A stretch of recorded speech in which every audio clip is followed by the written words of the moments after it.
بسم الله الرحمن الرحیم. الحمد لله رب العالمین والصلاة والسلام على سيدنا و نبینا ابی القاسم المصطفى محمد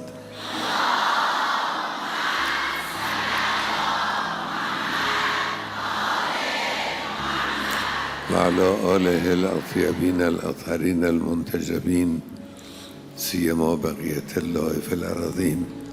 خیلی خوش آمدید همه بانوان محترم. دو موضوع مهمتر از همه است، یکی شأن زنان و دیگری حقوق زنان. اینا باید مطرح بشه.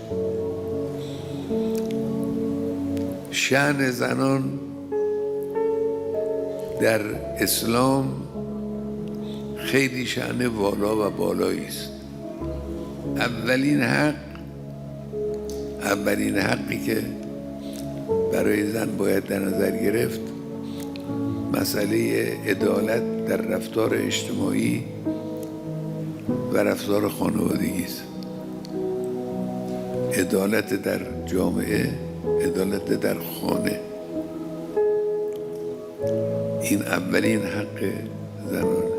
این باید تأمین بشه. در اسلام کرامت زن و احترام به زن یکی از اصلی ترین عناصره. پیغمبر می‌فرماید المرأة ریحانتون. ریحانه یعنی گل. زن در خانه گله و لیست به قهرمانه، کارگزار خونه نیست. شما بگید چرا این کارو نکردی، چرا اون کارو نکردی، چرا خونه تمیز نیست. لیست به قهرمانه. ریحانتون گله. گل باید مراقبت کرد، باید حفظ کرد. او هم شما را از رنگ خود، از بوی خود، از خواص خود برخوردار خواهد. اینجوری نگاه میکنه اسلام به زن.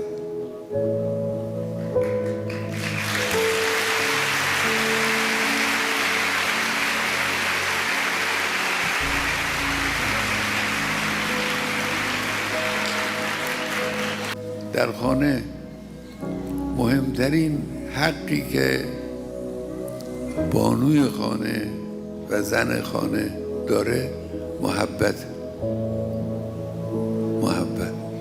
مهمترین نیازی که داره و مهمترین حقی که داره محبت.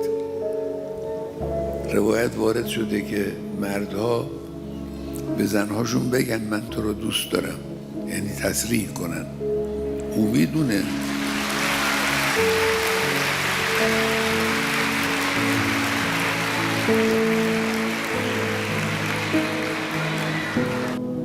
من توصیم، حرف آخرم اینه، توصیه من به رسانه ها اینه که مراقب باشن، عاملی نباشن برای ترویج تفکر غلط غربی ها. اسلام رو ترویج کنید، نظر اسلام رو بیان کنید. نظر اسلام نظر افتخار آمیزه. اگر چنانچه ما در میان خودمون و در مجامع جهانی این فکر رو، این نگاه رو، این نظریه بزرگ و کارساز رو مطرح کنیم، قطعاً بسیاری از مردم دنیا به اسلام گرایش پیدا خواهند کرد. این بهترین ترویج اسلامه و امیدواریم که انشاءالله همه شما موفق به این کار بشید. و السلام علیکم و رحمت الله و برکاته.